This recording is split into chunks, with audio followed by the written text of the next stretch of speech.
तो पुण्यात्माओं, ये नाम भी इन पुराणों का लेते थे, विष्णु पुराण, शिव पुराण और दुर्गा देवी पुराण, ब्रह्म पुराण, ब्रह्मा पुराण। तो हम ये सोचा करते, जब ये सदग्रंथों में से ही बता रहे हैं तो सारी सच्ची होंगी, पर इनकी थी सारी झूठी।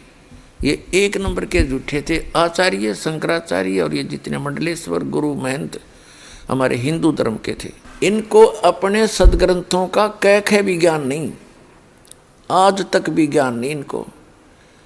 तो पुण्यात्माओं, मेर क्रिया आपके ऊपर भगवान ने आपको शिक्षित कर दिया, और अब ये असंग जन्म का झंझट आपका मिट जाएगा जब बिटवाना चाहोगे तो। और जब गफलत करोगे और इतना सुअवसर प्राप्त करके भी, जैसे बच्चा स्कूल में प्रवेश पाता है, विद्यालय में, और परिवार वाले उसको पूरी छूट देते हैं, पूरी सुविधा देते हैं, खूब खा पी, अच्छा ओढ़ पैर, लेकिन बेटा अपनी पढ़ाई करके सफल हो, तो वो चांस आपको मिला हुआ है जितने मनुष्य शरीरधारी प्राणी हैं इस पृथ्वी के ऊपर। और जो उस समय को व्यर्थ खो देते हैं गफलत के अंदर, वो आजीवन मजदूर बनकर रहते हैं। और जो सफल हो जाते हैं वो सुख प्राप्त करते हैं, कारों में चलते हैं, पंखों के नीचे लेटते हैं।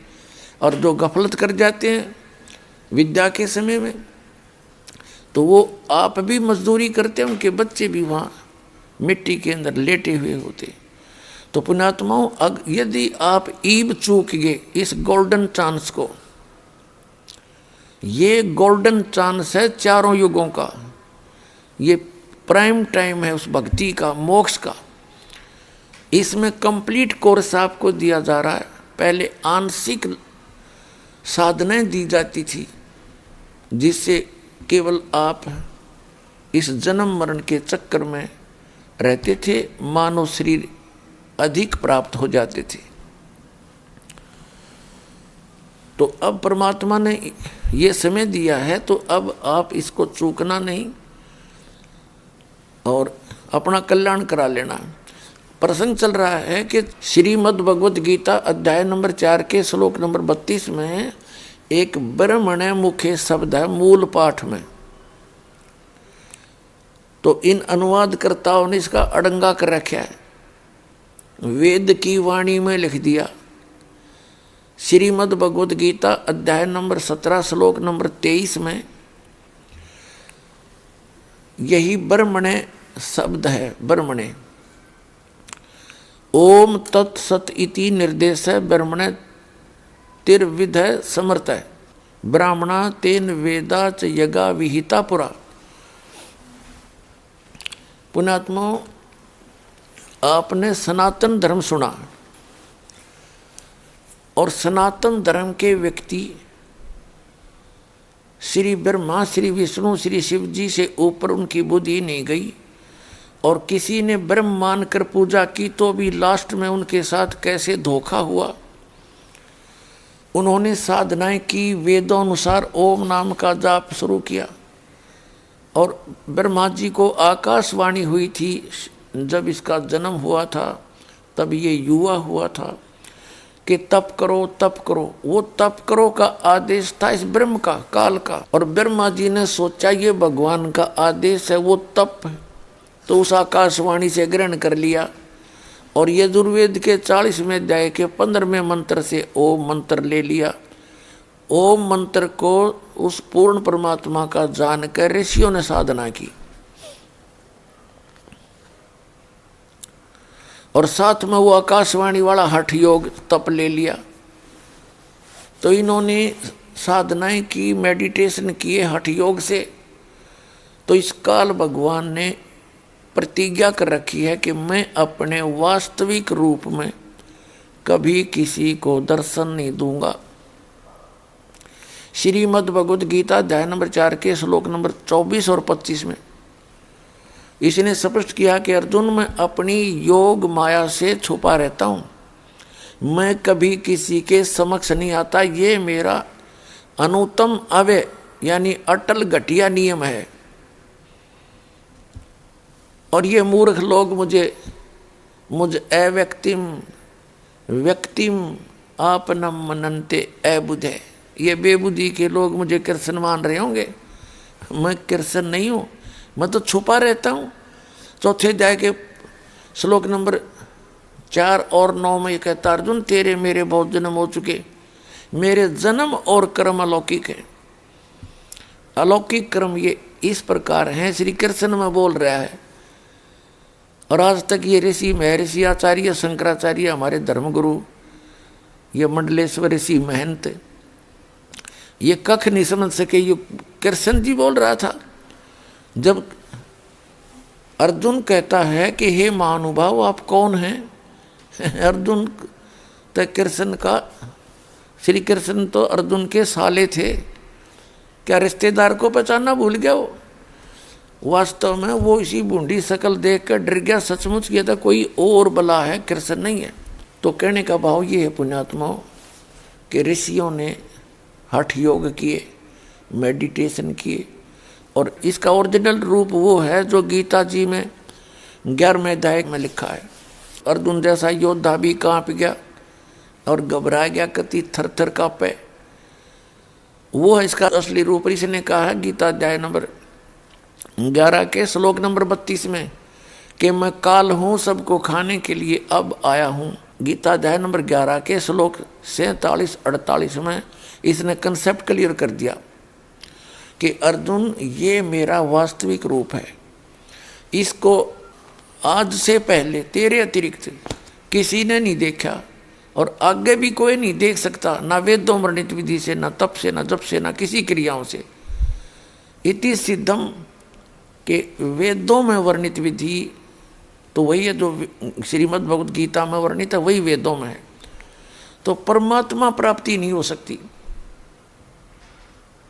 उसके लिए ऑप्शन छोड़ रखा है कि यदि तुमने उस परमात्मा की शरण में जाना, इसने तो कसम खा रखी है मैं दिखूंगा नहीं किसी ने, मैं किसी के सामने आऊंगा ही नहीं, फाइनल है। और इसी कारण से हजरत मोहम्मद जी को इसी काल भगवान ने पर्दे के पीछे से सारे आदेश दे दिए, और वही ये गीता के अंदर श्री कृष्ण में प्रवेश करके ज्ञान दे रहा गीता का। तो इन्होंने जब साधनाएं की तो इस काल भगवान ने किसी को तो ब्रह्मा जी के रूप में दर्शन दे दिए। तो उस ऋषि ने ये सोच लिया कि ये ब्रह्मा जी जो हैं ये कंप्लीट गॉड हैं, ये छुपा रहे अपने आप को। हर ब्रह्मा जी को पता भी नहीं वो कौन आया था।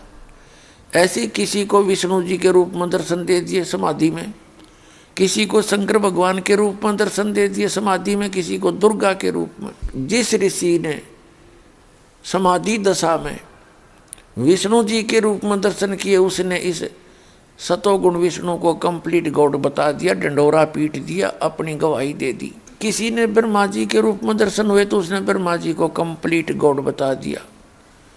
जिसको शंकर जी के रूप में काल ने दर्शन दिए तो उन्होंने श्री शंकर भगवान को कंप्लीट गॉड बता दिया, अजन्मा अविनाशी सर्वशक्तिमान। और जिसको देवी के रूप में दर्शन दे गया उसने देवी की महिमा गानी शुरू करती। तो ये भूल भुलैया न्यों पड़ रही थी। कबीर साहब कहते हैं 9 मन सूत उलझिया ऋषि रहे जखमार, और सतगुरु ऐसा सुलझा दे उलझे ना दूजी बार। अब ऐसा सुलझा देगा ये दास, इस कलयुग में नहीं उलझेगा युद्धात्म ज्ञान। भक्ति को करियो चाहे ना करियो।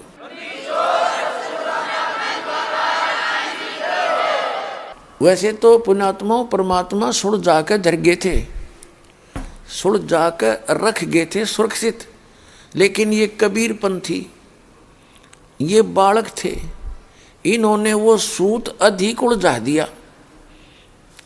जितने मुंह उतनी बातें, जितने संत उतना ही नाम, उतना ही वैसा ही ज्ञान उलझ पुलझ कर दिया। अब उसी परमात्मा कबीर भगवान ने इस दास पर दया करी, इतनी बुद्धि दी। दास की इतनी औकात नहीं थी कि इतने निर्मल ज्ञान को और परमात्मा के बच्चों तक सुलझा कर पहुंचा सकूं। ये कबीर परमात्मा की दया से सारा कुछ हो रहा है। तो पुण्यात्मा जो प्रसंग चल रहा था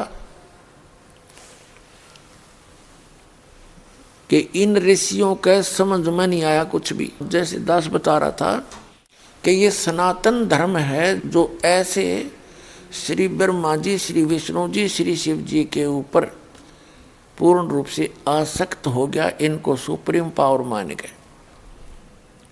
और हमारा जो धर्म है वो आदि सनातन है, आदि सनातन।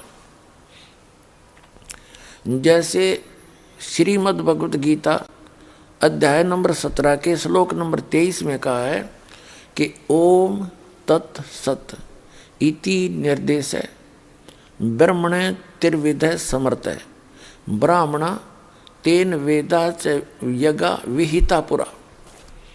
ब्राह्मण माने समझदार व्यक्ति, भक्त। ब्राह्मण का जो अर्थ होता है, एक तो ब्राह्मण सोए जो ब्रह्म पहचाने, यानी परमात्मा को जान ले, वो ब्राह्मण है। बाकी वैसे कहने मात्र से कोई ब्राह्मण बना रहे वो ब्राह्मण नहीं है। और जितना वो ब्राह्मण है वो अपने सत्र का है। ज्ञानी व्यक्ति भी, ज्ञानी भी अर्थ होता है ब्राह्मण का, और भक्त भी अर्थ होता है ब्राह्मण का। तो पहले समय में भक्त, विद्वान भक्त इसी साधना से यज्ञ, धार्मिक अनुष्ठान ऐसे करते थे, इन 3 मंत्रों का जाप करते थे। क्योंकि शुरुआत जब आई, ब्रह्मा जी ने जो ज्ञान देना था काल के द्वारा बताया उसने दे दिया। परमात्मा चारों युग में आते हैं, चारों युगों में आते हैं ये परमात्मा अपने बच्चों को, क्योंकि हम उसी की संतान हैं, हम उनके बच्चे हैं। अपनों के लिए अपने दुखी होया करें, दूसरे तो ठोकर मारे, डांट मारे और मजदूरी करवावें, और अपने पिता के पास आने के बाद हम नखरे करें और बढ़िया खुआओ पिवाओ उड़ाओ परावे माता पिता के घर पे। तो हमारा सबका माता पिता ये कबीर भगवान है, अल्लाह अकबर है। और हम फंस गए इस काल विलीन के, इसने हमारी बिरानवाटी कर रखी है। नो मजदूरी करो और खाओ, और सतलोक में कुछ करना नहीं, नो बड़े भंडारे पुण्यात्माओं। क्योंकि हमने यो गैसा पेटा, यो कंजूस, यो कंगाल लोक ही देखा आज तक।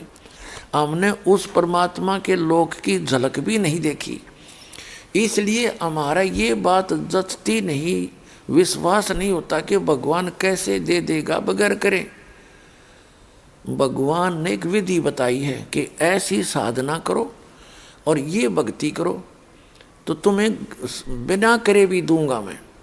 अब जैसे बालक है, स्टूडेंट हैं, जो विद्या ग्रहण कर रहे हैं, माँ बाप उनको बगैर घर के काम करे नो के तू काम ना करे बेटा, अपना पढ़ाई का कर ले बेटी, और बैठे ना रोटी भी दें बना के भी, और कपड़े बनवा के धरें ले बेटा, और जाओ स्कूल में विद्या प्राप्त करो। उनको बैठों को मिल रहा है।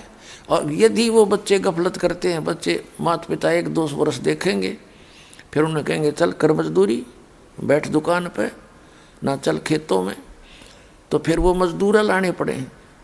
इसी प्रकार यदि हम सत साधना करेंगे इस परम पिता के बताए अनुसार, आपके घरों में इतनी बरकत कर देगा, सत्कर मान लियो, आपका समझ में नहीं आओगी हो कैसे रहा है।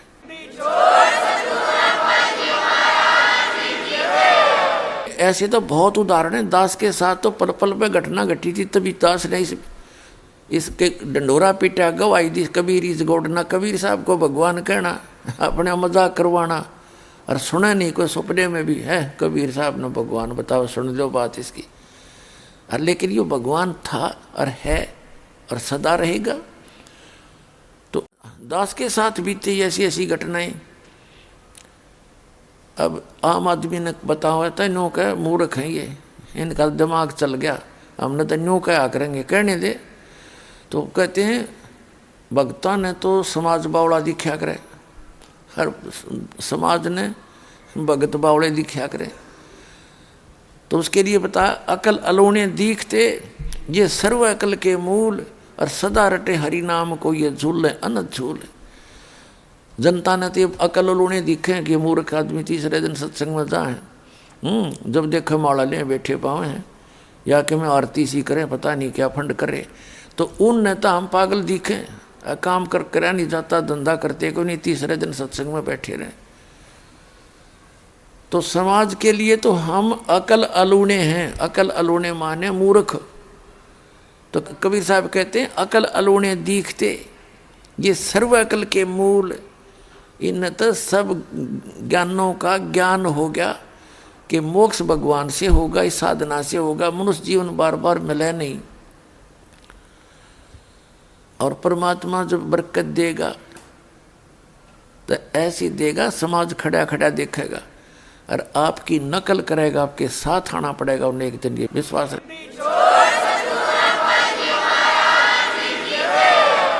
अब जैसे परमात्मा एक झोपड़ी में बैठे रहा करते और वहां बैठ के कपड़ा बुना करते, लीला करते थे, और उस कपड़े की बनी हुई की जो मेहनताना आ जाता था उससे अपना गुजारा चलाते थे। एक बार किसी ने झूठी चिट्ठी डाल दी, क्योंकि कबीर साहब ने सबके ज्ञान में छक्के छुड़ा दिए थे। फिर उन्होंने मारने की चेष्टा की भगवान को, राजाओं के पास जाके शिकायत करके देख ली, कुछ नहीं बिगाड़ पाए। अंत में झूठी चिट्ठी डाल दी कि कबीर भंडारा करेगा। 18 लाख व्यक्ति बाबा जी आगे, जैसे कुंभ का मेला देखो आप, वहाँ तो शायद ही मुश्किल तो 2-3 लाख इकट्ठे हो रहे होंगे। 18 लाख आ गए इसे अपने चेलियां समेत। उस चिट्ठी में ये भी लिख दिया था कि एक दौर मिलेगी, दौर यानी कंबल समझ लो, बहुत बढ़िया वाला। दोहर होती थी, वो डबल होती थी और बहुत अच्छे कपड़े की बनी हुई होती थी, सर्दियों में काम आता था। वो कंबल टाइप होता था, वो कॉटन का ही। एक दोहर बहुत कीमती होता था और एक असरफी 10 ग्राम सोना, कि ये तो प्रत्येक साधु को दक्षिणा में दिया जाएगा प्रत्येक भोजन के उपरांत। सुबह भी, दोपहर ने भी, शाम ने, चाहे कितनी बार खाइयो, कोई काउंटिंग नहीं। और 3 दिन भंडारा, लाडू जलेबी का सब आहार मिलेगा। तो सभी मंडलेश्वर जितने भी थे पेट भर अपने चेल्या ने भी ले आए। अब सारे चेले रोटी खाएंगे, सब ने दौर मिलेगी, असरफी मिलेंगी हैं, और मैं अपना स्टॉक करूँगा। उनका गुरु जी ऐड, तो सब ना के लिया, काने को डुल्ले लंगड़े सारे लागे। 18 लाख इकट्ठे हो गए और घर में रोटी नहीं, सुबह का आटा नहीं। लोग लीला देख उस परम पिता की, हमें विश्वास दिलाना चाहते हैं। कहे कबीर सुनो भी साधो, मैं तो हूँ विश्वास में। यदि मेरे पर विश्वास करोगे कि कबीर इज गॉड और मेरी मर्यादा में रहना, देखना तुम्हारे ऐसे ठाठ कर दूंगा। 18 लाख व्यक्ति आकर बैठ गए। कभी परमात्मा बैठे झोंपड़ी में। उधर से जब पता चला रविदास जी के माध्यम से, पता तो उनको था ही, उसी समय सतलोक गए बंदी छोड़, दूसरा रूप बना के एक रूप में बैठे झोंपड़ी में। और वहाँ टेलीफोन कर दिया था यहीं से कि 9 लाख बैल तैयार करो। वो भगत ही बैल बनाए मालिक ने, उनके ऊपर सारा डाल करके बना बनाया, पका पकाया। वहाँ तो आल सदा भरे रहते हैं भंडारे। वो ऐसा स्थान है, वो ऐसा आहार है, वहाँ का मटेरियल कभी खराब नहीं होता। और जाते ही लाए भर के 2 सेकंड में पृथ्वी लोक पे आवे जय जयकार होती हुई और ला दिए भंडारे। 3 दिन कंटिन्यूस, 3 दिन। और दिन में पता नहीं वो बेईमान से अच्छे खाते हो असरपियाँ के मारे, वह न्यारी कसर थी। तो बैठा न दे दिया 3 दिन। वो पूरे विश्व को दे सकता है, पूरे विश्व को। ये तो इतना समर्थ समझो उस परमात्मा ने। ये 21 ब्रह्मांड इस काल के और 7 संग ब्रह्मांड इस अक्षर पुरुष के। जैसे एक बहुत बड़ा धनी किसान जिसके 1000 मन बाजरा हो जा और उसमें तो वो 10 किलो बाजरा और या 1 किलो बाजरा, 2 किलो बाजरा एक कहीं क्षेत्र में डाल दे जहाँ चींटियों के बेल हों, तो उनने पूरे वर्ष बहुत है, पर्याप्त है वो। और उसका कुछ भी ना लग गया, उसकी एक मुट्ठी। तो वो समर्थ ऐसा स्थान है सतलोक, और वो ऐसा समर्थ भगवान है कबीर साहब। आपके लिए एक मुट्ठी छोड़ देगा ना सतलोक से, अरे हरा भरा हो जाएगा पूरा पृथ्वी, फलदार वृक्ष लग जाएंगे।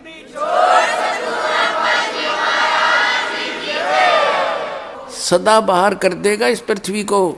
ये सत्कर मान लेना, एक विश्वास करके देखो।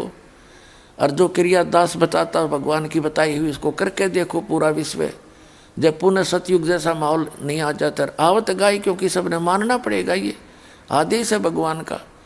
फिर देखना कैसे समय पर वर्षा होया करेगी, कोई अकाल नहीं गिरेगा, कि पिता से पहले पुत्र की मृत्यु नहीं होगी और कोई बहन विधवा नहीं होगी, क्योंकि भगवान ये समर्थ है, ये एक्सटेंड कर सकता है, हर एक की आयु को एक्सटेंड कर सकता है।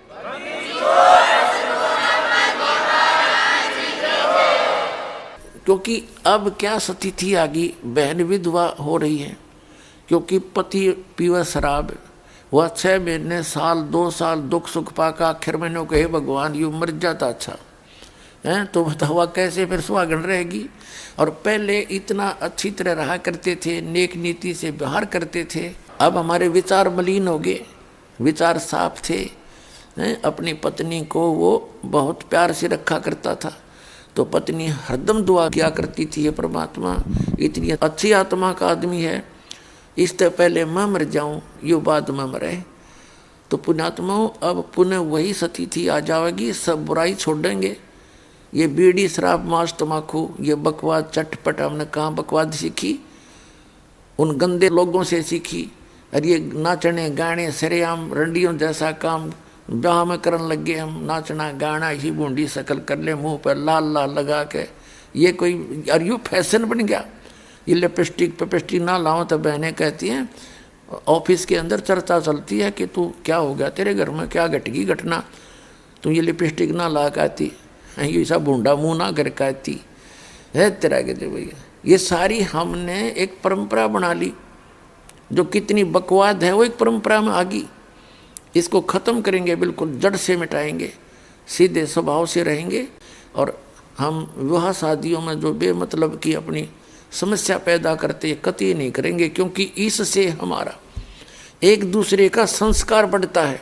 हमने संस्कार को ख़त्म करना है वहाँ जाने के लिए जहाँ सदा सुखी रहेंगे, और वहाँ सदा कोई दुख नहीं, वहाँ वृद्ध अवस्था नहीं, और वहाँ मृत्यु नहीं सतलोक में। तो क्या है कि ब्राह्मणा तेन वेदा चयगा विहिता पुरा, पुरा माने सृष्टि की प्रारंभ में, ये परमात्मा प्रत्येक युग में आते हैं और उस समय भी ये यही ज्ञान सुनाते हैं। लेकिन जो बुद्धिमान व्यक्ति होते हैं वो परमात्मा की शरण में आते हैं, और जो माया के पुजारी काल से प्रेरित होते हैं वो परमात्मा के ज्ञान को स्वीकार नहीं करते। तो यहाँ ये इसका सारांश है 17वें अध्याय के 23वें श्लोक में गीता जी में, कि प्रारंभ में जो बुद्धिमान व्यक्ति थे, ब्राह्मण माने बुद्धिमान भक्त, वो इस ओम तत् सत के मंत्र का ही जाप किया करते थे, परमात्मा से नाम लेकर के। फिर परमात्मा ने पता था कि ये 3 युगों के अंदर ये प्राणी इस भक्ति को नहीं कर सकते, क्योंकि प्रत्येक व्यक्ति साधना करते होते हैं, और प्रत्येक को सतयुग के अंदर, त्रेता और द्वापर तीनों युगों में उनको खूब सुख होते हैं, संतान भी होती है प्रॉपरली, बेटे और बेटी भी होती हैं, सब अच्छे होते हैं, नेक स्वभाव के होते हैं, उनके व्यवसाय भी अच्छे होते हैं, उनके ऊपर कोई आपदाएं नहीं आती, वो होते हैं उनके पूर्व जन्म के। और वो गलती से मान बैठते हैं कि जो साधना हम कर रहे हैं इससे हो रहा है, तो यह भूल कलयुग तक पड़ी रही। कलयुग के इस पहले चरण में सभी सुखी थे, सबके बेटे थे, वो एक आध बेशक ना को नहीं संतान या बेटे ना हो, क्यों बेटियों को हम संतान में गिना ही नहीं करते बगैर ज्ञान के। तो अभी तक सभी के ठीक सा काम चल रहा था, अच्छी लंबी आयु थी, 100 वर्ष तकरीबन जिए जाया करते, 80-90 तो। और जो साधना करते या ना करते फिर भी उनको सुख, जो वो सुख मानते वो हो ही रहे थे। और अब क्या स्थिति आ गई कि अब साधना भी कर रहे हैं बिना मटीनों की नो, दुर्गति पहले से बढ़ गई कि पूर्व जन्म के संस्कार तो अक्षीण हो लिए, और नया चार्जर ठीक मिला नहीं, सत साधना है नहीं। तो अब इनके समझ में आवेगी वो बात, क्योंकि जैसे जिसकी बैटरी डिस्चार्ज होगी हो, उसका ना पंखा चलता, ना उसका जो मोबाइल चार्ज हो है, ना उसका कोई और काम हो है। और जब उसको कनेक्शन मिलेगा, बिजली का कनेक्शन लगा दिया जा तुरंत, तो 10-1 मिनट के बाद वो थोड़ा बहुत उजाला सा करने लग जाएगी, अरे घंटे के बाद तो फिर बल्ब चलने लग जाएंगे।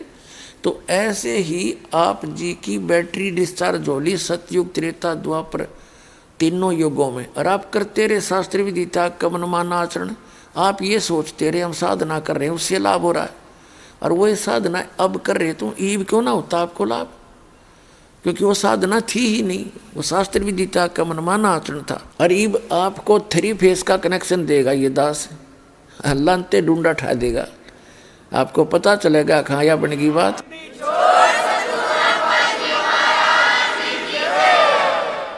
तो प्रसंग चल रहा था 4 अध्याय के 32वें श्लोक में, क्या बताया है कि उस पूर्ण परमात्मा ने समर्थ सच्चिदानंद घन ब्रह्म, 17वें अध्याय के 23वें श्लोक में एक ब्रह्मण्य शब्द है।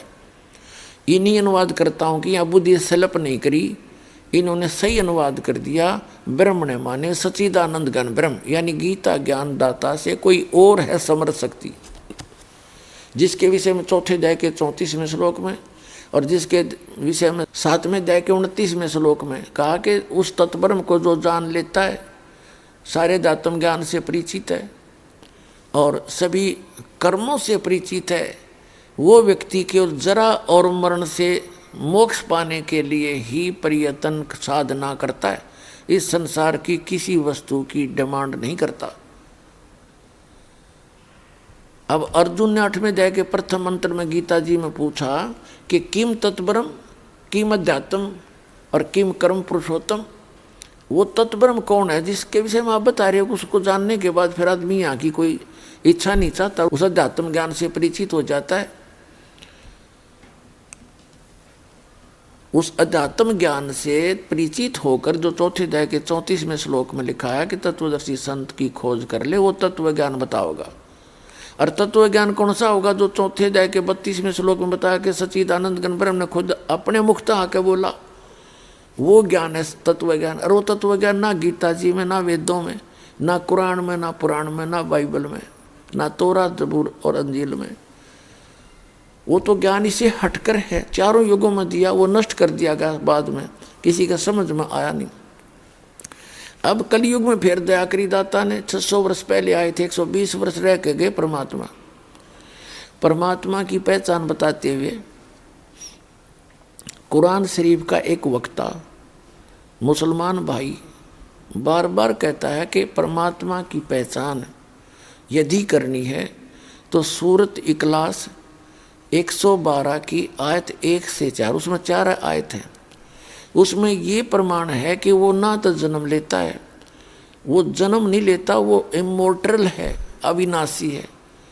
तो परमात्मा कबीर साहब है, उसके ऊपर खरी जाती है वो सारी उनकी डेफिनेशन, उनकी सारी पहचान कि वो सह शरीर आया था, उसका जन्म नहीं हुआ उनका, परमात्मा का। सह शरीर गए थे मगर स्थान थे, मगर स्थान है, पहले बस्ती जिला था, अब संत कबीर नगर जिला के अंदर एक छोटा सा कस्बा है, वहाँ बिजली खान नवाब थे, मगर रियासत के नवाब, वो भी कबीर साहब के शिष्य थे। और वीर देव सिंह बघेल काशी के राजा थे, नरेश थे, दोनों ही शिष्य थे।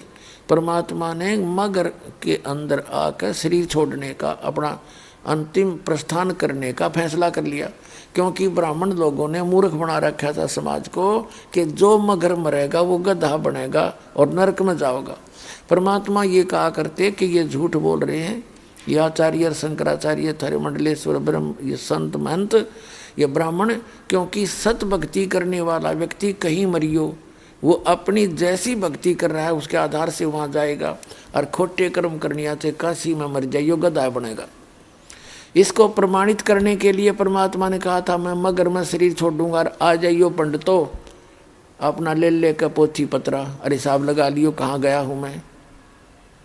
तो सह शरीर गए थे परमात्मा, लाखों लोग देख रहे थे, दो राजा खड़े थे, सेना खड़ी थी, जनता खड़ी थी वहाँ पर, और परमात्मा का शरीर नहीं मिला था। ऊपर जाकर आवाज़ करी थी कि देखो मैं कहाँ जा रहा हूँ। जब देखा तो आकाश में परमात्मा जा रहे हैं सहशरीर। तो जो प्रसंग चल रहा है सच्चिदानंद घन ब्रह्म ने जो अपने मुख कमल से बोला वो ज्ञान, वो तत्व ज्ञान है। चौथे अध्याय के 34वें श्लोक में कहा कि उस तत्व ज्ञान को तो तत्वदर्शी संतों से पूछ। तो वो ज्ञान ना वेदों में, ना पुराण में, ना कुरान में, ना बाइबल में, वो इस दास के पास है। वो गॉड गिवन है, इस दास के पास है। अपनात्माओं कबीर सागर और कबीर जी की वाणी, ये है सच्चिदानंद घन ब्रह्म की वाणी। लेकिन जैसे एक बहुत बड़ा जंगल है, वन है, फॉरेस्ट है, उस फॉरेस्ट के अंदर सब बूटियां हैं, जड़ियां हैं, जड़ी हैं, औषधि हैं, फलदार वृक्ष भी हैं। तो जो वैद्य होता है वो जाकर के उस इतने बड़े फॉरेस्ट में से, जंगल से अपने मतलब की वो जो जिस रोग की औषधि बनानी है वो जड़ी चुन लावेगा, तोड़ के ले आओगा और कूट पीस के फांकी बना देगा, जड़ते रोग काट देगा। तो कबीर सागर ये फॉरेस्ट एक वन है, इसमें आम व्यक्ति नहीं पहचान सकता इसी जड़ी बूटियों को। इस दास को परमात्मा ने वो पारखू बनाया है, वो तत्वदर्शी संत बनाकर भेजा है। उस गॉड गिवन बुद्धि से दास ने वो जड़ी, वो संजीवन बूटी निकाल ली इस कबीर सागर, कबीर परमेश्वर जी की उस फॉरेस्ट रूपी, उस जंगल रूपी अमृतवाणी से, और आपको दे दी। अब ऐसी जड़ी बना दी है कि पूरे विश्व का कल्याण हो सकता है, ये कभी खत्म नहीं होती। और फिर भी शेष रह जाएगी इस दास के पास। ऐसी प्रबल शक्ति है इस दाता की, उस कबीर भगवान की। तो प्रसंग चल रहा है कि परमात्मा ही आकर के अपने यथार्थ ज्ञान को, अपने द्वारा रची हुई सृष्टि को वही ठीक ठीक बताता है। अथर्ववेद कांड नंबर 4 अनुवाक नंबर 1 मंत्र 1 से लेकर 7 में 7 मंत्र हैं। सृष्टि रचना के कोड वर्डों में कंप्लीट है उसके अंदर।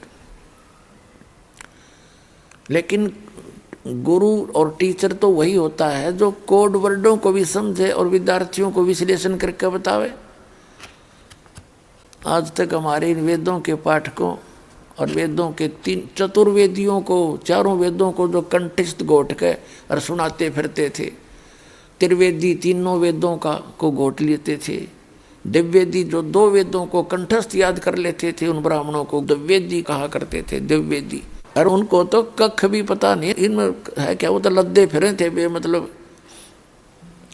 जैसे परमात्मा ने कहा है कि पीठ मनुखा दाख लदी हैं, पीठ मनुखा दाख लदी हैं और कर रहा खात बबूल।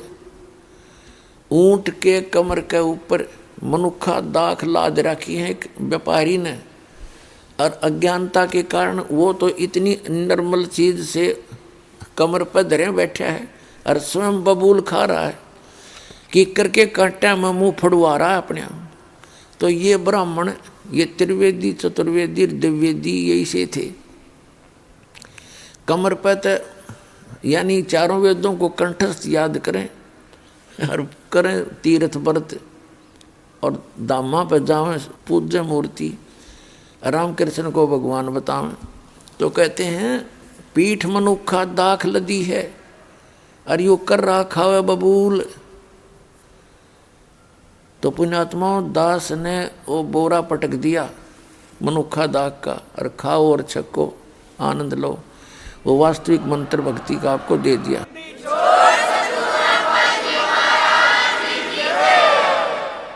हमारा आदि सनातन धर्म है और इस आदि सनातन धर्म के अंदर सभी धर्मों का समावेश है। आदि सनातन पंथ हमारा और जानत ना ही ये संसारा। बेखों बीच पड़ा है बैदा और सठ दर्शन सब खटपट होई, हमरा पंथ ना पावे कोई। तो अपने पंथ को, अपने मार्ग को, अपने वे ऑफ वर्शिप को, अपने द्वारा रची हुई सृष्टि को वो पूर्ण परमात्मा अल्लाहु अकबर कंप्लीट गॉड पूर्ण परमात्मा स्वयं ही आकर के बताते हैं। तो उन्होंने 600 वर्ष पहले ये ज्ञान दिया था। प्रसंग जो चल रहा है कि चौथे अध्याय के 32वें श्लोक में वही ब्रह्मण शब्द है जो 17वें अध्याय के 23वें श्लोक में श्रीमद् भगवद गीता के अंदर है। तो 23वें श्लोक में तो इन्होंने सही अनुवाद कर दिया, ब्रह्मण का अर्थ कर दिया सच्चिदानंद घन ब्रह्म। हर यहाँ मार के डंडी चौथे अध्याय के 32वें श्लोक में इनकी बुद्धि स्लप कर गई कि सच्चिदानंद गण, यहाँ लिखना था सच्चिदानंद गण ब्रह्म की वाणी में उस परमात्मा ने अपने मुख कमल से बोला है वो ज्ञान। उसके अंदर विस्तार के साथ धार्मिक अनुष्ठानों यज्ञों की जानकारी है और उस ज्ञान को समझने के उपरांत ये प्राणी सभी कर्मों से मुक्त हो जाता है।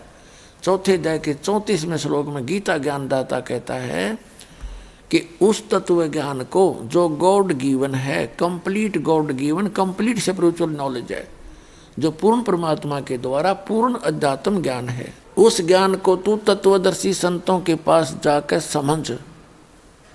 इससे सिद्ध हो गया कि गीता ज्ञानदाता उस तत्व ज्ञान से परिचित नहीं है। यदि परिचित होता तो एक अध्याय और लिख देता 19वां कि वो ज्ञान 19 में पढ़ ले, मैंने सारा लिख दिया।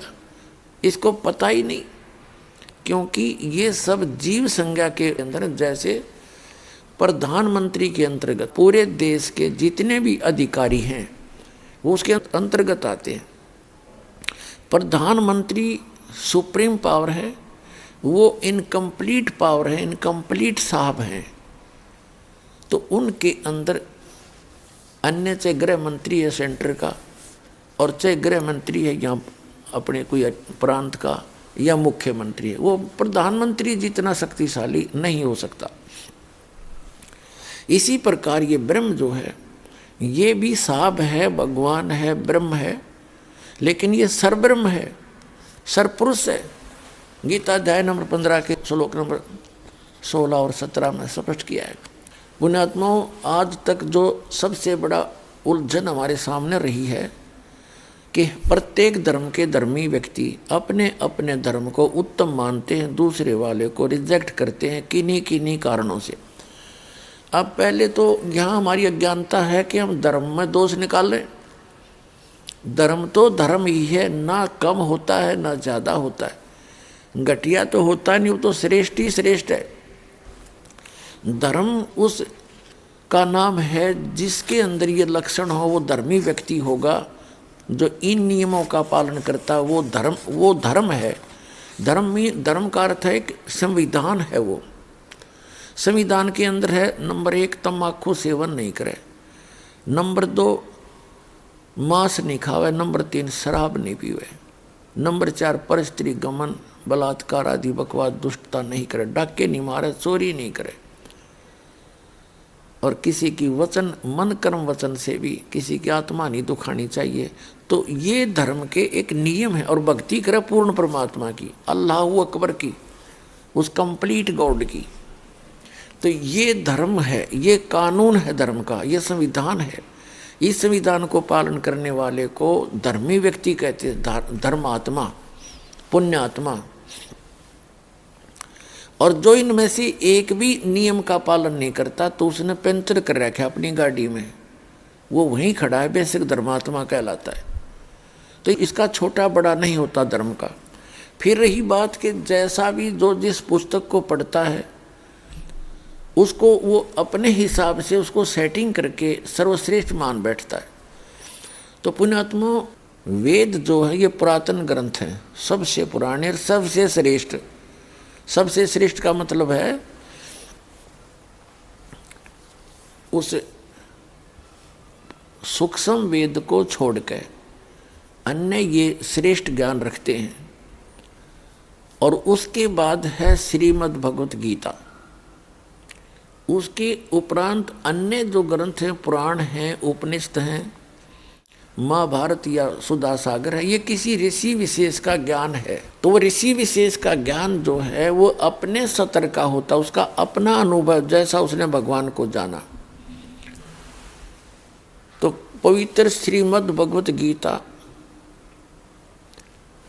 एक कंक्लूजन है चारों वेदों का, निष्कर्ष है। और इसके साथ साथ जैसे ये अन्य 4 बुक और हैं, ये उनके बाद की पुस्तक है, और इनका भी ज्ञानदाता वही है जो गीता जी का ज्ञानदाता है। अब गीता पुरातन बुक है, और इन चारों बुकों से पहले की है कौन सी? तौरात, जबूर, इंजिल और कुरान से पहले की है। अब जो वेदों में ज्ञान दिया वो सर्व मानव के लिए है, और जो श्रीमद् भगवत गीता में ज्ञान दिया वो भी पूरे मानव मात्र के लिए ही है। ये पुराना ज्ञान है। उसके बाद जो ये अन्य पुस्तक जैसे पुराण हैं, ये ऋषियों की अपने अनुभव हैं। ये यदि वेदों गीता से मेल नहीं खाते तो वो ज्ञान उनके अपने घर का है, गॉड गिवन नहीं है। और जैसे कुरान है, कुरान के अंदर कोई मंत्र जाप करने का नहीं है, और कुरान शरीफ के अंदर मांस खाने का यदि आदेश है तो कंप्लीट गॉड का नहीं है, क्योंकि उसी ज्ञानदाता ने, जो कुरान शरीफ का ज्ञानदाता है, उसने सबसे पहले तौरात पुस्तक दी, और तौरात के अंदर उसने लिख दिया कि सृष्टि रची उस अल्लाहु अकबर ने, उस समर्थ परमात्मा ने। वो क्रिएटर है जिसने 6 दिन में सृष्टि रची, 7वें दिन तख्त पर जा बैठे। वो इस वर्ल्ड का क्रिएटर है, और उसने मांस खाने का आदेश नहीं दे रखा किसी को भी, पशु पक्षी, इवन लायन और किसी प्रकार के भी जो टाइगर हैं, इन किसी को भी मांस खाने का आदेश नहीं है, और कोई मांस खाते भी नहीं थे। फिर इसने आगे चल के जो जबूर दी पुस्तक, उसी ने उतारी दाऊद जी के ऊपर, और ईसा जी को इंजिल बुक दी। उसमें वो बार बार वर्णन करने की आवश्यकता नहीं समझी उसने, और उसने उस क्षेत्र में जहाँ ये लोग बसे हुए थे, क्योंकि ये काल है, इसने तो आपको यहाँ चाहे आप किसी तरह जीवित रखो, इसने खाने के लिए आपको पालना है।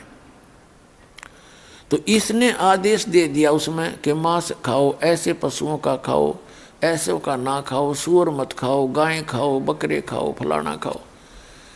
तो ये इस इनकम्प्लीट गॉड यानी इस डम्मी गॉड का आदेश है, जो कुरान शरीफ का ज्ञान दाता है। यही पवित्र कुरान शरीफ का ज्ञान दाता है, यही पवित्र इस श्रीमद् भगवत गीता का ज्ञान दाता है। अब उसने वहाँ उस समय प्रफुल्लित था भारत पूरा रूप से, पृथ्वी पर कोई ऐसी दिक्कत नहीं थी। जिस क्षेत्र में गीता ज्ञान दिया गया तो इसमें मांस खाने का बिल्कुल प्रावधान नहीं, और वहाँ इसने मांस खाने का प्रावधान कर दिया। और अन्य जो पुराण में मांस खाने का प्रावधान है तो किसी ऋषि का है, वो कंप्लीट गॉड का नहीं है। तो कंप्लीट गॉड ने जो ज्ञान दिया वो स्वयं आकर ही दिया। फिर जब देखा कि ने सबड़ जेड़े कर दिए तो वो परमात्मा कबीर है, अल्लाहु अकबर है, अल्लाह कबीर है, बड़ा भगवान कह लो, ये मुसलमान भाई उसको बड़ा भगवान कहते हैं। उसने भी वही ज्ञान दिया है जो वेदों और गीता में ज्ञान है। वेदों और गीता के ज्ञान से आगे परमात्मा का और अन्य भिन्न ज्ञान है जो वेदों और गीता में नहीं है। जैसे यजुर्वेद अध्याय नंबर 40 के मंत्र नंबर 15 में ओम नाम है। ओम कर्तु समर किलबे समर कर्तुम समर वायु अनिलम अथिदम भस्मांतम शरीरम। जब आपका शरीर शांत होएगा, भस्म होगा, समाप्त होगा, खत्म होगा, तब तक इस ओम नाम का जाप करते रहो। इससे जो मिलने वाला अमृतव है, परम गति है, आपकी हो जाएगी। अब फिर यजुर्वेद अध्याय नंबर 40 के मंत्र नंबर 17 में स्पष्ट किया है, वेद ज्ञानदाता कहता है वो परमात्मा तो प्रोक्ष है, वो पूर्ण परमात्मा तो, और मैं ब्रह्म हूँ, अहम खम ब्रह्म, मैं उस दिव्य आकाश रूपी ब्रह्म लोक में रहता हूँ, मैं ब्रह्म हूँ, मेरा ओम नाम है। और उस सच्चिदानंद घन ब्रह्म अर्थात पूर्ण परमात्मा के लिए यजुर्वेद अध्याय नंबर 40 के श्लोक मंत्र नंबर 10 में इसने ऑप्शन छोड़ दिया है, जैसे गीता अध्याय नंबर 4 के श्लोक नंबर 34 में कहा है कि उस परमात्मा के विषय में कोई संभवात यानी जन्म लेकर अवतार धारण करने वाला श्री राम और कृष्ण के रूप में मानता है, कोई असंभवात उसको अजन्मा कहता है। इसकी यथार्थ जानकारी तत्वदर्शी धीरा नाम बताएंगे, तत्वदर्शी संत बताएंगे, उनसे पूछो। इनकी बुद्धि ने काम नहीं करा ऋषियों की ने कि तुम जहाँ डड़े ढो रहे हो उसमें ये भी तो लिखा है, कोई तत्वदर्शी संत से पूछो। तो वो ज्ञान इन वेदों में है ही नहीं। और परमात्मा ने बताना चाहा मनु जी से मिले, मनु जी ने उनका वामदेव नाम रख लिया। वामदेव माने उल्टा ज्ञान प्रसार करने वाला। बता के कर ले इस काल के एजेंटों का। ये ईब दया हुई परमात्मा की बच्चों आपके ऊपर, सत्कर मान लियो। आपको स्वयं शिक्षित करना पड़ा। अगर आप पहले शिक्षित हो जाते तो पहले बेईमान हो जाते। शिक्षा हमें बेईमान बनाती है, घना चतुर बनाती है। और समाज में रहने के लिए घनी चतुरता नहीं, अपनी नेक नीति और सभ्यता की ज़्यादा आवश्यकता होती है। और इसने दोनों खत्म कर दी हमारी। छोटे छोटे बच्चे देखे कैसे वस्त्र पहन कर चलेंगे और कैसे मांग मूंग पाड़ कर नू करते चले। ये कोई एक सभ्य समाज के रहने का और बसने का ढंग है। तो इसने बिगाड़ दिया अपने को। लेकिन परमात्मा को पता था इसने तो मैं संभाल लूँगा इस ज्ञान से। जो थोड़े बहुत ये बिगड़ेंगे तो इस ज्ञान से अपने आप सीधे हो जाएंगे। गलत ज्ञान से बच्चा बिगड़ जाता है, सही ज्ञान से सुधर जाता है। कब सपने में भी नहीं याद आऊँगी बकवाद इसके कभी, जब ये ज्ञान से रंगा जाएगा। तो इसलिए परमात्मा ने यह शिक्षा आपको देनी पड़ी। इसने बहुत गणा बखेड़ा तो कर दिया हमारे जी ने, कितना समाज बिगड़ दिया। कितना देख लो, लाज शर्म रही नहीं, छोटे बड़े की रही नहीं, बकवाद चलती हैं। ये मोबाइल परमात्मा ने बनवाया आपके लिए, इंडिया टीवी आपके लिए बनवाए ताकि आप भक्ति करा करोगे। अब तो बकवाद कर रहे हो, फिर इनके अंदर केवल परमात्मा की चर्चा चला करेगी, नहीं तो ये टीवी फूट जाएंगे अपने आप ही, इनमें आग लगनी शुरू हो जाएगी।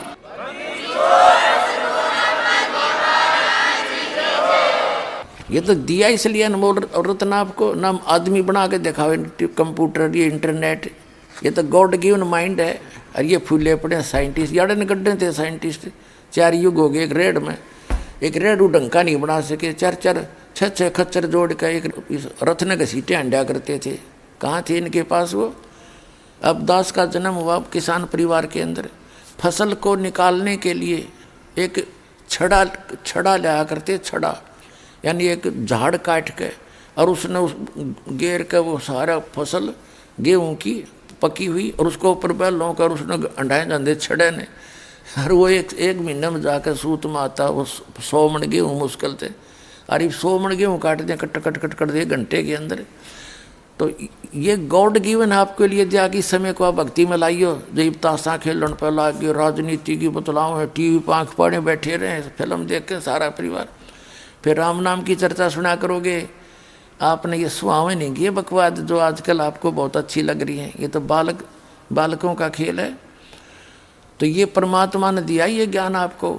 वही मनुष्य पहले थे, वही मनुष्य आज हैं। इसलिए बनवाया कि आप मेरे को पहचान और पीछा छुड़वा लो। था आपके साथ बहुत बूंदी बन रही है, बहुत बुरी बनी हुई है, या कोई जीवन है सारा दिन एक पेट के लिए धक्के खांदा हंडा, 100 झूठ बोला है, फिर रिश्वत ले हुए, कर्म फोड़ा अपने, आगे गधा बन के फिर लटखानता को मार के।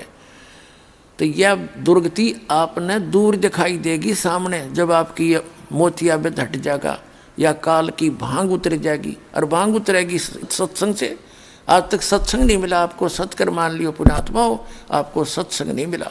ये बकवाद बताने वाले मिले हैं जिनको खुद ज्ञान नहीं, और आंशिक ज्ञान कहीं थोड़ा सा सुना दिया, बोली आत्मा है, परमात्मा की तरफ में भटक ही रहे हैं, तो वो उनके पीछे हो लिए। तो अब इस ज्ञान से, इस उपकरणों से जो परमात्मा ने आपको दिए, आपका मोबाइल आपकी जेब में होगा, ब्लूटूथ चल पड़ा, कान का टांग लिया अपना, और जेब में फ़ोन है, कान में मंत्र चल रहे हैं, साथ में बैठे नहीं पता यूँ क्या कर रहा है, ना डिस्टर्बेंस हो। दूसरे ने कोई ने कहा भाई बंद कर ले भाई बंद कर लिया, मंत्र चल रहे हैं। और चाहे सफ़र में चालो, चाहे किधर खेत का में जाओ, मजदूरी करो, दुकान पर बैठो, या कहीं भी अपना काम कर रहे हो, भक्ति कराया करेंगे। कभी शब्द सुन रहे हैं, कभी परमात्मा की वाणी सुन रहे हैं, कभी सत्संग सुन रहे हैं, कभी सुबह दोपहर शाम की 3 समय की अपनी स्तुति कर रहे हैं। फिर मंत्र याद आ गया, भाई प्रथम मंत्र कर लें, भाई दूसरा भी कर लें। इतना बिजी शेड्यूल हो जाएगा, अपने बकवाद करने की फुर्सत नहीं मिलेगी और बेड़ा पार हो जाएगा, सतलोक चले जाएंगे।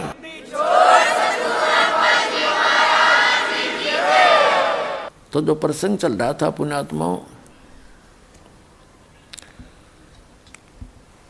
के, गुरु गोविंद दोनों खड़े किसके लागू पाए, बलिहारी गुरु अपना जिन गोविंद दियो मिलाए। परमात्मा बताते हैं कि सतगुरु आए दया करी। आदरणीय गरीबदास साहिब जी को परमात्मा मिले थे गांव छोडानी, जिला जज्जर, हरियाणा में। खेतों में गऊ चरा रहे थे, 10 वर्ष के बालक थे। और आदरणीय गरीबदास साहिब जी, उनका मूल गांव करोथा, तो जिला रोहतक, जहां अपना आश्रम है जो सरकार के अधीन है अभी, वहाँ के मूल निवासी थे।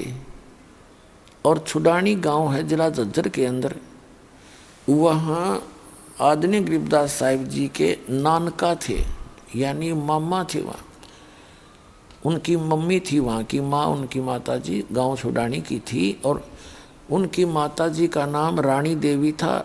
भगतमती रानी का कोई भाई नहीं था, इसलिए गरीबदास साहिब जी के पूज्य पिताजी श्री बलराम जी धनखड़ गोत्र के थे, जाट थे, वो किसान। छुडानी के अंदर वो घर जमाई रूप में रहा करते थे। तो वहाँ 12 वर्ष हो गए थे रहतों को, 12 वर्ष वहाँ रहते को हो गए थे। पहले लाज शर्म घनी हुआ करती थी। और तो 12 वर्ष में जा कर के संतान प्राप्ति हुई आदरणीय गरीबदास साहिब जी। गरीबदास जी के नाना जी के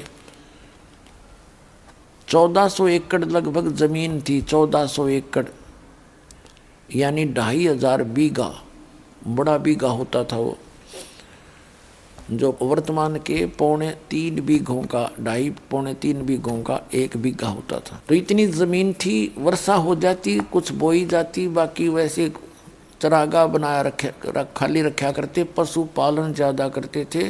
तो गरीबदास जी भी, क्योंकि पहले तो सब कोई स्कूल सकाल में जाते नहीं थे, विद्यालय में छोटे बच्चे ही अपने खेतों में काम लग जाते थे। मजदूर का मजदूरी करता, दुकानदार का दुकान पर बैठने लग जाता, किसान का अपने पशुओं के साथ खेतों में ले जाया करते। तो वो परमात्मा कहते हैं गोता मारूं स्वर्ग में, वो अल्लाह अकबर, वो पूर्ण परमात्मा, कंप्लीट गॉड, परम अक्षर ब्रह्म, गोता मारूं स्वर्ग में जा बैठूं पाताल। और गरीबदास जी को जो परमात्मा का ज्ञान हुआ, कहते हैं गरीबदास ढूंढता फिरूं अपने हीरे मोती लाल। आप वो हीरे मोती लाल हो, परमात्मा कैसे खोज कर लाए आपको? किसी के पास अपने दूसरे बच्चों के द्वारा पुस्तक बंटवाई है, कहीं पर सीडी भिजवाई है, कहीं पर वैसे कोई टीवी के माध्यम से ज्ञान भिजवाया है। तो आप उसके लाल हो। ये गोते मर मर के आपको निकाल कर ला रहा है संसार रूपी इस सागर से। तो वो परमात्मा अपने उसी उद्देश्य से गोता मारूं स्वर्ग में अर्जा पैठू पाताल।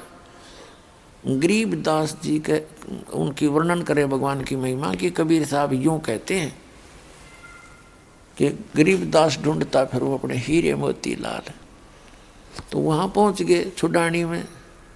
ये मार्च अभी फाल्गुन आएगा ना, फाल्गुन उतरते की द्वादशी, यानी फाल्गुन सुदी द्वादशी को दिन में 10 बजे सी, पहले तो और ज़्यादा गर्म दिन हो जाते थे दिन के, वहाँ बालू रेत ज़्यादा होता था तो गर्मी सी हो जाती है। बच्चे सभी पाली, बड़े छोटे जितने 10-15 पाली थे, वो एक जंडी का पेड़ होता था उधर, पीपल पापड़ नहीं होते थे, जैसे डिजर्ट था, ज़्यादा मरुस्थल टाइप था। एक जंडी के पेड़ के नीचे बैठ कर अपना रोटी खा ली, भोजन खा रहे थे। तभी परमात्मा सतलोक से आकर उतरे। थोड़ी सी दूरी पे किसी को दिखाई दिए नहीं, वहां से पैदल आते दिखे जैसे साधु संत फकीर एक जिंदा महात्मा के रूप में। तो वहां आकर के उन बच्चों से राम राम करी। बच्चों ने देखा, और बड़े बड़े भी पाली थे, बड़े उम्र के 40 के 45 के 50 के 20 के। सबसे छोटी उम्र के गरीबदास जी से थे 10 वर्ष के। उन्होंने सब ने मिलकर कहा, महाराज जी भोजन पा लो, भंडारा खाओ। परमात्मा ने कहा, भोजन तो मैं खा के आया हूँ भाई अपने गांव से। उन्होंने पूछा, आपका गांव कौन सा है? कि सतलोक। अब उन्हें क्या पता, पालियों ने सतलोक होगा, कोई गांव होगा भाई। कि बाबा जी भोजन ना खाते तो दूध तो पीना पड़ेगा, दूध बिना पिए तो हम जान नहीं दें अपने पास से, क्योंकि ये हमें पाप लगेगा, साधु संत बगैर कुछ खाए पिए जाओगा। तो परमात्मा ने कहा कि भी ऐसा कर, अगर दूध पिलाना चाहते हो तो कंवारी गाय का दूध पिया करूँ मैं, कंवारी गाय का। तो वो पाली जो बड़ी उम्र के थे वो कहने लगे, बाबा जी तेरी दूध पीने की नीत को ना बकवाद करे तो, अब तो मजाक करते हो हमारे साथ, कंवारी गाय दूध देती है। तो परमात्मा ने कहा, देख लो भाई दूध पिलाना तो पिलाओ, और कुंवारी भी गाय दूध दे देती है, ऐसी क्या बात है। उनकी वार्ता हो रही थी, तभी गरीबदास जी उठे। 10 वर्ष के बालक, जैसे बालक का स्वभाव प्रारंभ से ही अच्छा होता है ऐसे बच्चे का। एक गाय थी जो कुंवारी गाय थी, बच्चिया उसकी लाडली सी, उनकी रस्सी बांध रखी थी गले में, उसकी पकड़ कर रस्सी और गले से वहाँ लिया। वह गाय उसके साथ साथ वो लेती थी, इतनी उसका लगाव था उनमें। और ला के खड़ी कर दी परमात्मा के सामने। अब देखो महाराज जी, इसका बच्चा था नहीं, छोटे छोटे थन है, उसका हाथ मारे थना के नीचे। गरीबदास जी, गऊ बहुत शरीफ होती है, बहुत सी गौवें, अब देखो इसका दूध तो है, देगी कैसे? तब परमात्मा ने कहा, कोई एक पात्र है, कोई मटका कलश छोटा कहाँ जी है, साफ करके रखा हुआ आप, वो कहते हैं इसके नीचे लगाओ। गरीबदास जी नीचे लगा लिया। कबीर साहब खड़े हुए और थपकी मारी, गाय को आशीर्वाद दे दिया कमर पे। वो बछिया के लंबे लंबे सुतन हो गए, और वो छोटा सा कलश जो 5-7 किलो का था वो भर गया, और लंबे लंबे सुतन हो गए। तो गरीबदास जी ने लाकर परमात्मा को दे दिया जो वहाँ बैठे थे। परमात्मा ने आधा पिया, कुछ पिया थोड़ा बहुत उसमें से, और फिर कहा, ले भाई बच्चों दूध पी लो, ये अमृत है, इस तुम्हारे लोग का नहीं है, मेरे गांव का है, मेरे गांव से आया ये दूध। तो उन बड़े जो पाली थे उन्हें सोचा, इस बाबा जी में तो कोई जादू जंत्र जानता है, इसने कुंवारी गाय का दूध निकाल दिया, ये तो पाप का दूध है, हम ना पीवे।